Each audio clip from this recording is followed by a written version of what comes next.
फिरंगी ये चाहते थे कि उनको नौकर बनना है। नौकर वो होते हैं जो रिपीटेटिव वर्क कर लेते। वो नीति जो व्हाट टू लर्न के ऊपर आधारित थी, उसने पैरट पैदा कर दिए, तोते पैदा कर दिए। और ये पैरट जो हैं, दे आर माइग्रेटरी बर्ड्स, सीखते हैं और विदेश में चले जाते हैं, इसलिए बहुत सारा ब्रेन ड्रेन होने लगा। तो हमारे लीडर्स ने ये प्रूफ कर दिया। नेहरू जी ने जाके हैरो में पढ़ाई की, ये सिद्ध कर दिया कि भारत का शिक्षा नीति जो नीति है वो बड़ी खराब है, जो फिरंगियों की है वो बिल्कुल ठीक है। आपने क्वेश्चन बनाए ऐसे ताकि बच्चे फेल हो जाएं साथ। अरे कुछ मेरे जैसे बुद्धू के लिए को रखना। मैं आज तक 50 साल मुझे हो गए एजुकेशन, मैं अपनी कार के लिए नहीं जाना चाहता, मैं अपने बंगलों के लिए नहीं जाना चाहता, मैं अगर जाना चाहता हूँ तो अपने मूल्यों के लिए। Welcome to the 17th episode of study and learn beyond academics. आज के इस एपिसोड में हमारे साथ हैं यूनेस्को ट्रेनर और वॉइस ऑफ चॉइस के founder Mohan Pradeep Sharma. Sir thank you so much हमारे शो में आज के लिए। Is mine completely. सर आप जेपी स्कूल्स के सीनियर वाइस प्रेसिडेंट भी रह चुके हैं। आपने 12 हरमन माइनर स्कूल्स एस्टैब्लिश किए हैं, 28 यूथ हाउसेज एस्टैब्लिश किए हैं, 13 जेपी स्कूल एस्टैब्लिश किए हैं और चाइल्ड प्रोटेक्शन पॉलिसी इंप्लीमेंट करी है जिससे लगभग 24,000 बच्चों का बेनिफिट हुआ है। सर आपसे आज बहुत कुछ सीखने को मिलेगा। मुझे भी जब आप किसी बात करते हैं तो आप भी बहुत कुछ सीखते हैं। और ये जो आपने बताया स्कूल शुरू किए हैं, मैंने उस टीम को लीड किया। मैं साथ में एक पूरी टीम होती थी एसओएस की, और एक टीम है जेपी की, and I used to lead them not from the front but from the back. That's how I like the entire approach toward leading the team. Okay sir, ठीक है। Sir शुरू करते हैं आपके चाइल्डहुड से। आपका चाइल्डहुड कैसा था, आपकी प्री स्कूलिंग कैसी थी, एजुकेशन आपने कहाँ से ली और पूरी ये जर्नी की शुरुआत आपकी कहाँ से हुई थी? देखिए मैम, बचपन थोड़ा मेरा संघर्षपूर्ण रहा है, इसलिए कि देवकी मैया जो है वो मैं 2 साल का था छोड़ के चली गई, और फिर 4 साल के बाद यशोदा मैया आई। तो वो जो 4 साल बीच में अंतराल था वो बहुत एक संघर्षपूर्ण रहा। जिस उम्र में बच्चों को माँ की गोद चाहिए होती है, शायद वो नहीं थी। मैं अपने दादा दादी के पास में पला, और वो एक गांव में रहते थे पंजाब के। किसी चीज़ का अभाव नहीं था, लेकिन जिस बात का अभाव था वो शायद कोई और उतना पूरा नहीं कर सकता। और फिर जब दिल्ली आया तो शायद शिक्षा मेरे लिए थोड़ी कठिन पड़ रही थी, क्योंकि मैं बहुत आदी नहीं था रेगुलर स्कूल जाने का। और क्योंकि मेरे पिताजी जो है वो मिनिस्ट्री ऑफ डिफेंस में एक बड़े अफसर थे, तो चाहते थे मुझे कि किसी अच्छे स्कूल में डालें मुझे, और मैं पढ़ पाऊँ। लेकिन मैं I had a very very struggling time in the class, इसलिए कि जो क्लास में आउटस्टैंडिंग स्टूडेंट होते हैं उनमें मैं एक था। आउटस्टैंडिंग का मतलब मैथ्स टीचर आएंगे, ही और she will turn me out of the class, so standing out made me outstanding. Okay. और वो चाहते हैं कि मैं तोते की तरह से एक इक्वेशन पहाड़ा सीख लूं, कोई लॉजिक नहीं बताते थे। तो उस वजह से मेरे लिए बहुत कठिन हुआ। ऐसा नहीं है कि मैं कभी फेल हुआ, मैं पास तो होता गया। लेकिन जिन दिनों में मैं ग्राउंड के बाहर खड़ा हुआ, उन दिनों में स्कूल के जो स्पोर्ट्स टीचर थे उन्होंने मुझे पकड़ लिया, क्योंकि मेरी हाइट और हेल्थ ठीक थी। अच्छा। तो उन्होंने मुझे खेल की तरफ रुझान डाल दिया, तो मैं खेल में एक अच्छे स्तर पे खेल पाया, जिसकी वजह से मेरा दाखिला दिल्ली विश्वविद्यालय के एक बहुत अच्छे विद्यालय में महाविद्यालय में हो गया, क्रोडीमल कॉलेज। और मेरा जितना बाकी पढ़ाई है कॉलेज की वो बहुत बेहतरीन इसलिए रही क्योंकि लकीली मुझे मेरे लेक्चरर बहुत अच्छे। जो हमारे लेक्चरर थे वो थिएटर के थ्रू अंग्रेजी पढ़ाते थे। अगर मैं कुछ एक अपने कॉलेज के प्रोडक्ट्स का बात करूं तो आप अचंभा रह जाएंगे। उस कॉलेज ने अमिताभ बच्चन दिया, मेरे जो बैचमेट हैं उनमें शक्ति कपूर है, कुलभूषण खरबंदा है, तो ये लोग क्योंकि जो इंग्लिश पढ़ाते थे, फ्रैंक ठाकुरदास जी, उन्होंने अमिताभ को भी पढ़ाया, उन्होंने हमें भी पढ़ाया, तो वो थिएटर में ले जाते थे। और थिएटर में अगर आपको शेक्सपियर के डायलॉग बोलने होंगे तो आपको याद भी करना होगा। तो इस वजह से कहीं अगर मैंने कुछ खोया बचपन में तो वो मैंने कॉलेज में भरपूर पा लिया। Okay sir. सर, इंडिया में पहले जैसे एजुकेशन थी, अब कैसे बदल गई है वो नेशनल एजुकेशन पॉलिसी आने के बाद? देखिए, एक बात बहुत समझने की है, जो हमें 1947 में जो शिक्षा नीति मिली वो फिरंगियों ने बनाई हुई नीति थी। और फिरंगी ये चाहते थे कि उनको नौकर मिल जाए। नौकर वो होते हैं जो रिपीटेटिव वर्क कर लेते हैं। तो डाकिया वाले काम करने के लिए उन्होंने वो नीति लॉर्ड मैकले लेके आए इस नीति को 1835 के अंदर, ताकि हमारी जो रीढ़ की हड्डी है वो टूट जाए। तो वो नीति जो व्हाट टू लर्न के ऊपर आधारित थी, उसने पैरट पैदा कर दिए, तोते पैदा कर दिए। और ये पैरट जो है, दे आर माइग्रेटरी बर्ड्स, सीखते हैं और विदेश में चले जाते हैं, इसलिए बहुत सारा ब्रेन ड्रेन होने लगा। जिस देश के अंदर हम कहते हैं कि पिचाई यहीं से निकला है, इंदिरा नोई यहीं से ली है, लेकिन जब हम वो बात करते हैं तो हम अपवाद की बात, we are talking about only exception, you know, these are some of the children who have exceptionally done well. Yes. Otherwise, this whole policy was catering to what to learn. They were creating only parrots. एक प्रथम करके एक संस्था है जिनकी एक report आती है ASCR, एसर ने ये बड़ा क्लियर बताया कि हमारे बच्चे जो है वो शिक्षा में अच्छा क्यों नहीं कर पा रहे। तो इन दोनों का संज्ञान लेते हुए सरकार ने एक नीति, एक समिति का गठन किया और उस समिति को ये कार्यभार दिया गया कि नई राष्ट्र नीति का गठन। पहली बार ये शिक्षा नीति है जिसका अपना विजन है, and that vision is so beautiful. It says that education system which is deeply rooted into the Indian ethos. You see, India has been culturally very, very rich. We were called at one time golden sparrow.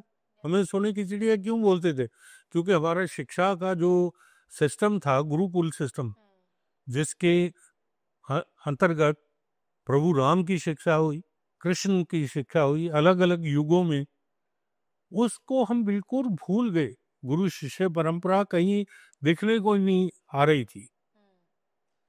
वो सारे जो मूल्य हम खो चुके थे।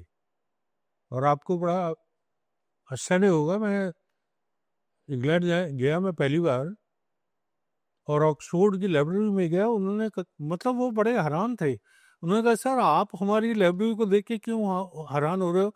आपके पास तो बहुत अच्छी तक्षशिला नालंदा यूनिवर्सिटी थी, लेकिन आप मेंटेन नहीं कर पाए। तो हम जो है वो भेड़ चाल में, और फिर हमारे लीडर्स ने ये प्रूव कर दिया। नेहरू जी ने जाके हैरो में पढ़ाई, ये सिद्ध कर दिया कि भारत का शिक्षा नीति जो नीति है वो बड़ी खराब है, जो फ्रेंगियों की है वो बिल्कुल ठीक है, और इसमें भी कोई दोहराई नहीं। इसका एहसास मुझे बहुत देर में हुआ जब मैं अपने ग्रैंडसन को एडमिट करने गया। उनकी जो नीति है वो हाउ टू लर्न के ऊपर है, और हमारी नीति जो है व्हाट टू लर्न, वो जो है इनोवेट की तरफ है, और हम जो है वो रिपीटेटिव काम करना सीख रहे। So which has harmed our intellectual growth, our innovation, and this is what this government realized. So they came out with a very, very radical document. बहुत अच्छा है, लेकिन उसकी अपनी कुछ एक विषमताएं हैं, क्योंकि ये पुरानी नीति से यू टर्न है भाई। अब यू टर्न लेने के लिए जो सबसे ज्यादा मैटर करने वाले लोग हैं, अगर वो इसको ले पाए और इसको इम्प्लीमेंट कर पाए तो इससे बड़ा वो डॉक्यूमेंट ही। सर, आपने बहुत सारे स्कूल्स एस्टैब्लिश किए हैं, आपके हिसाब से एक स्कूल क्या होता है? देखिए, स्कूल लोगों को बहुत सारे वहम है कि वो उनकी बिल्डिंग, उनका है इंफ्रास्ट्रक्चर मैटर करता है, लेकिन टीचर्स का कोई रिप्लेसमेंट नहीं है, करिकुलम का कोई। दूसरी एक जो तीसरी चीज आजकल आ गई है वो है जो आर्टिफिशियल इंटेलिजेंस, हाइब्रिड लर्निंग आ गई है। वो एक चैलेंज जरूर है भारत के उन स्कूलों के लिए जो दूर दराज के इलाकों में है, जहाँ ये सब कुछ लोगों तक नहीं पहुंच पाती। लेकिन जहाँ ये पहुंच पाती है, क्योंकि अब 5G तक आ गए हैं, बिल्कुल। तो हमारी एक्सेस बहुत अच्छी हो गई है। तो जो AI से जो डिजिटल, हर क्लास में डिजिटल बोर्ड होना जरूरी है, बिल्कुल। तो that has made lot of difference in the school. So school having good set of teachers, एक अच्छा एक pedagogical leader, प्रिंसिपल के रूप में, प्रिंसिपल नहीं, pedagogical leader, जो 21st सेंचुरीज की पेडागोजीज को लेके युद्ध में उतर पाए। और हाइब्रिड का टीचिंग मटेरियल अगर बच्चों को मिल जाए तो ओके सर, आपने थर्ड वर्ल्ड कंट्रीज के मार्जिनलाइज्ड कम्युनिटीज के साथ काम किया है, आपका एक्सपीरियंस कैसा था? देखिए, मैंने आपको बताया कि 2 बच्चे जो मार्जिनलाइज्ड कम्युनिटीज के हैं, टीचर्स को उन बच्चों तक पहुंचने के लिए किस तरह की पेडागोजी, किस तरह की केयर, किस तरह का material, teaching learning equipment, we call it teaching learning material, TLM has to be according to them. It can't be very expensive, they can't afford it. आप उनको अगर किसी बच्चे को सिखाओ कि ब्रश कैसे करते हैं, तो ब्रश मिलता ही नहीं है वहाँ, तो आपको बस सिखाना पड़ेगा दांतों में कैसे, क्योंकि दांतों में अवेलेबल। हाँ। तो वो एक सबसे बड़ा अंतर ये आ गया कि उस प्रदेश, उस देश की जैसी स्थिति है वैसे हिसाब। उसी हिसाब से हमने एक TLM निकालना शुरू कर दिया। जैसे हम भारत में हमने TLM निकाला है जादुई पिटार। क्या है सर ये? जादुई पिटारा एक NCERT ने एक पेडागोजी निकाली है, जिसमें आप अपने तरह तरह के मटेरियल डाल के बच्चों को एक इंटरेस्टिंग मॉड्यूल अपने हिसाब से आप टूल तैयार कीजिए और बच्चों को उसके थ्रू पढ़ाइए। सर, आपने कई सारी फॉरेन यूनिवर्सिटीज में पढ़ाई करी है, जैसे कि ग्लासगो, केप टाउन, ऑकलैंड, तो वहाँ की पढ़ाई यहाँ से कैसे अलग है? वहाँ का लर्निंग एनवायरनमेंट यहाँ से कैसे अलग है? देखिए, मेरा एक मोटा मानना ये है कि पढ़ो आप कहीं से भी, what is it called, glocal, local to international, okay. Think locally, act internationally. Our all projects which we do with the school is attached with the UNESCO. Wherever I work with the school, I try to make them a part of greening education. Foundation, there's a foundation called FEE, Foundation for Environment Education. You see, our schools, our curriculum has to learn to address this. बच्चों को शुरू से environment, climate के बारे में, global citizen बनाने के बारे में हमको सोचना चाहिए, और वो सब पेडागोजी में यूज करना। और दूसरी एक मोटी बात जो मैं बहुत अरसे से इस इशू पे बात कर रहा हूँ, देखिए जो सफल मॉडल सरकार का निकला, ये क्या मालूम कि हमारे पढ़ाने की नीति में कितनी खराबी है। हमेशा हम बच्चों में खराबी ढूंढते रहे। Our art of questioning itself is the question. आपने क्वेश्चन बनाए ऐसे ताकि बच्चे फेल हो जाएं सर। अरे कुछ मेरे जैसे बुद्धू गली में ऐसे प्रश्न होने चाहिए ताकि सब बच्चे, कुछ प्रश्न तो ऐसे होने चाहिए जो कॉमनली सारे अटेम्प्ट कर पाए। तो हम ये कहते हैं कि जब प्रश्न आप बनाते हो 20% लोअर ऑर्डर थिंकिंग स्किल पे, 80% हायर। तो that makes what Gandhi ji at one time said, head, heart and hand, 3H. Your head should be able to give you that kind of skill which can be used by hand. Nice sir. Sir, आपकी life की सबसे बड़ी achievements कौन सी रही है? Very, very difficult to count. You see, the biggest achievement is when your student, they come, or the teachers who attended our program and they became a principal. I will quote you one example of a principal of DPS Bharatpur. There is a principal, her name is Dr. Meena Malik. Meena Malik started with her program when she was only a PGT English. And now today she becomes, and when she says that I owe quite a bit to you, well, that's the best award and that's the best reward in life. Sir एक अच्छा leader कैसे बन सकते हैं? देखिए, मेरी ये एक गट फीलिंग है कि अच्छे लीडर को सबसे पहले अच्छा दिल वाला होना पड़ेगा, ताकि वो हर टीम मेंबर को, हर प्लेयर को जो उसके साथ है, चाहे वो स्टूडेंट है, चाहे वो टीचर है, या वो we call it fourth class worker. There is nothing called fourth class worker.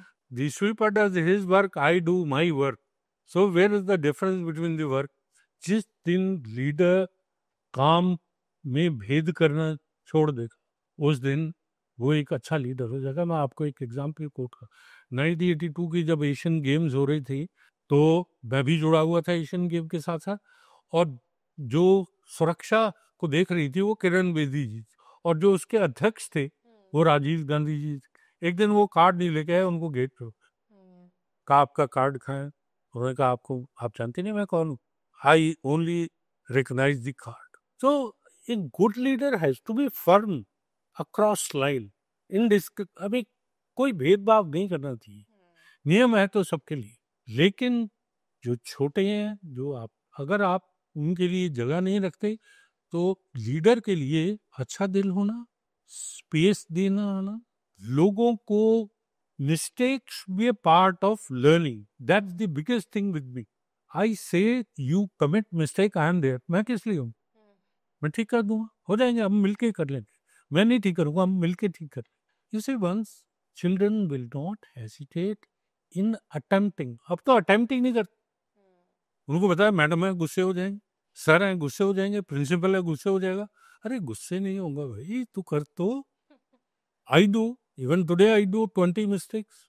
I learn, but I tell them once mistake, never repeat. Another thing is, make mistake a part of it. Make your approach in a way that everybody you carry along, but yet remain firm on few things. Sir मेरा last सवाल है कि अगर किसी को life में अच्छा करना है, सक्सेसफुल बनना है, तो क्या चीजें जरूरी हैं? देखिए, सबसे पहले तो ग्राउंड से जुड़ा रहना बहुत जरूरी. You have to be grounded. मैं आज तक 50 साल मुझे हो गए एजुकेशन. मैं अपनी कार के लिए नहीं जाना चाहता, मैं अपने बंगलों के लिए नहीं जाना चाहता. मैं अगर जाना चाहता हूँ तो अपने मूल्यों के लिए. मैं एक्सेस देता हूँ लोगों को.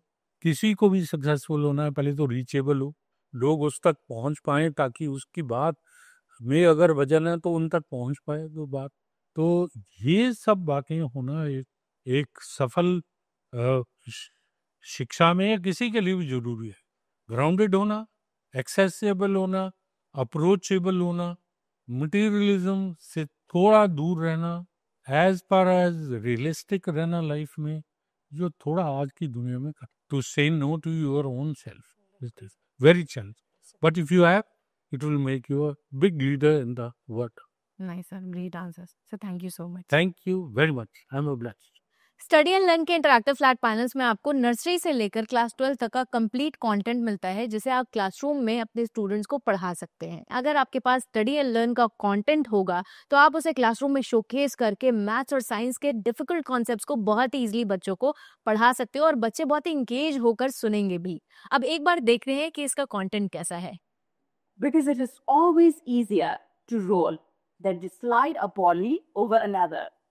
नाउ अगर आप चाहते हैं कि आपके स्टूडेंट्स किसी कॉन्सेप्ट को जल्दी से मेमोराइज कर लें, तो उसका सबसे बेस्ट तरीका है कि आप उस कॉन्सेप्ट से रिलेटेड क्विजेज और गेम्स उनसे प्रैक्टिस करवाएं. इसीलिए स्टडी एंड लर्न ने अपने कंटेंट में ढेर सारे क्विजेज और गेम्स भी इंटीग्रेट करके रखे हैं.